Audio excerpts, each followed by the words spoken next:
Hello and thank you for joining us today. My name is Michael Wier. I'm a technical marketing engineer from Ingram focusing on cybersecurity. Today we're going to talk about building your MSSP practice, going from being a basic practice to an advanced practice.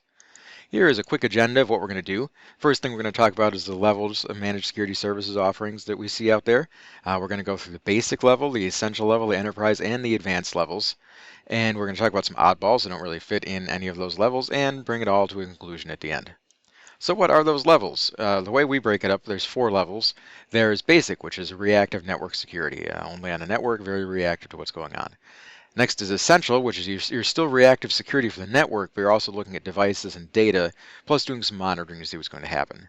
Enterprise level is where we start your proactive. We're looking at the enterprise, the network, the devices, and the data, plus event management across the whole thing. And then the advanced level, which is proactive security for the whole environment. You're also doing management, remediation, and response to events that are going on. So, fleshing out basic a little more, this is like the very frame skeleton of a house, the minimum you can have to call yourself an MSSP. So you're providing people firewalls as a service, you're providing them DNS filtering, email security, MFA, multi-factor authentication, and security awareness training. Like I said, the very bare bones of what would be considered cybersecurity today. Your value add in this case is a basic MSSP, is you're giving them product selection, you're informing their design, and you're giving them setup and implementation. Target audience for basic would typically be a SOHO or an SMB, where they need just basic network security, and that's about it. If we want to talk about going up to an essential level of security services, it's all the things that are in basic, plus we're adding some further enrichments to look at other things besides just the network. We're talking about identity and privilege access management, your IAM and PAM. We're talking about patch and vendor management, keeping things up to date, seeing what vendors, your environment, that sort of thing. We're talking about encryption of data. Typically at this point, we're just talking about disk encryption. We're talking about having backups and disaster recovery, so if something does go wrong, we can restore to a state where we can still work and function. We're talking about monitoring and alerting, so we know that if there are cyber events, not just do we have the hardware there, we're looking at the hardware to see what is happening with it, and vulnerability assessments to say, hey, these are the holes we have, this is where we could bring more protection in. The value out of the essential services here, as we're framing in the house more and starting to put in the details, the inner walls, is we're looking at access controls to the network, your zero trust access, as people are calling it today. We're looking at protection of your data, not just your network, and we're looking at monitoring of your cybersecurity environment. These would be things to be attractive to small and medium businesses. If we move ourselves up to enterprise security services, this is when we're starting to actually enclose the house, put the walls on, that kind of thing. We're taking everything that was in the essentials and we're adding protection for the cloud, so we're extending out to that edge too. We are looking at protection for mobile devices, another edge we're extending to. We are looking for data classification and loss prevention, so not just protecting the data, but actually looking at what it is that we are protecting and how we want some of it to go out and not other parts to go out, just a more granular view of it. We're looking at data/file integrity monitoring, so now we're looking at things like encryption and change monitoring and that sort of thing for files, not just doing it on the whole disk.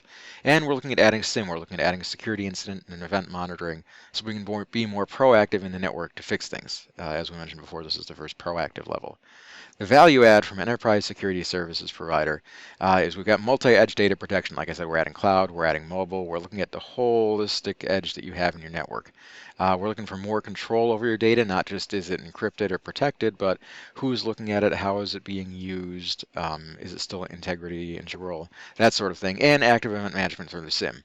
The target audience for this would be your small to medium enterprises, people that have more specific needs than those SMBs or small office, home office environments. And then let's move on to the advanced. This is when you've built your whole house, a very beautiful house, may I add. You're looking at security event remediation, not just monitoring, but actually going out and remediating those events on an automated basis. We're looking at UEBA, user and entity behavior analytics. This is your gray actions, where it's something that's not necessarily malicious, but it's outside of the norm, such as someone Pat from accounting suddenly accessing HR files. It's not malicious, but it's definitely far enough outside the norm we should look at it. It's insider threat protection. This doesn't mean that there's malicious people inside your network. It means threats originating from inside the network. And it's also doing penetration testing and dark web monitoring. So we're doing an active assessment of the security of the environment, point in time and continuous. These advanced security services, the value adds we're looking at there is you're looking at proactive threat protection, proactive environmental testing and remediation, and active agile response. This is your medium enterprise and up that needs this. It's when you need to have an active security environment that is keeping things secure all the time. Now, there are a couple of oddballs. From most of what I've said, you can sort of infer products or at least ways you can manually do things to get into that tier you want to be in. There's some oddballs. So EDR. Full EDR is typically an enterprise service, but if we're looking at hybrid endpoint protection EDR suites, those are often manageable by lower MSSPs. That's why I didn't put endpoint protection in any of the categories, because there are variables there. I also didn't put web application firewall specifically in any of the categories. I did, of course, mention cloud edge security, but the complexity of web application firewalls and the needs depends more on the applications that are inside the environment than it is on the environment or the WAF itself. And then, of course, there's SD-WAN. SD-WAN is something that's offered in some way, shape, or form by most firewall vendors, and whether or not you implement it doesn't really matter in the tier of MSSP you are.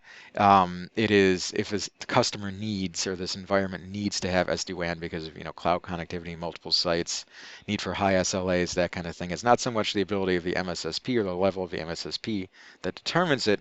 It's is it needed by the situation that this end user is in. Some conclusions you can draw from those. First of all, when you're planning your MSSP practice, you need to be intentional. You need to set a target of this is what I want to be, and we need to keep track of our changes as we work towards that target.